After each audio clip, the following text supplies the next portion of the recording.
There's been a lot of news this week about Apple's software troubles and its plans for iOS 18. In case you didn't know, Apple indefinitely pushed back its plans to make Siri much more personalized. And while that is disappointing because they spent a great deal of time on WWDC talking about it, it's perfectly understandable that something like this will get pushed back. This problem is not unique to Apple, but it just shows that there are a lot of moving pieces that sometimes don't gel together. It's gotten so bad that even some Apple directors are crashing out in team meetings. This goes deep because this is all part of Apple's plan for Apple Intelligence, which I don't think is a big hit.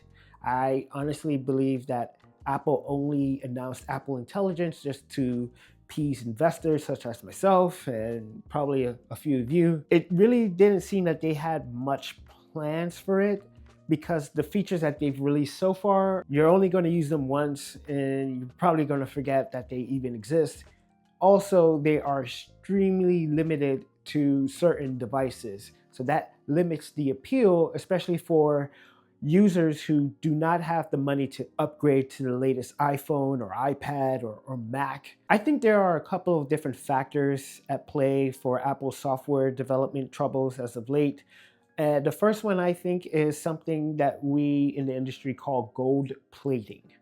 Now, gold plating is where you just continuously add features to a product for no reason other than just to say, yes, it's there. I don't have the insight track at Apple. I'm just giving my opinions based on my experiences. And it's possible that gold plating is an effect of Apple rushing to catch up to its rivals. Another possible reason to why Apple is having these issues could be the result of layoffs and team restructurings and shift in priority. It's a combination of those items that affect the Apple Intelligence teams. Restructuring does impact teams. I really think that it's the gold plating that is causing Apple to have to walk back its plans for Siri. It's possible that this new Siri will be pushed back to iOS 19, which leads to another bigger issue. iOS 19 is supposed to be a redesign. I honestly don't see why they need to redesign it. There are rumors saying that it's supposed to be similar to the Apple Vision Pro redesign in terms of making the apps circle instead of having rounded corners and just like different depths of field.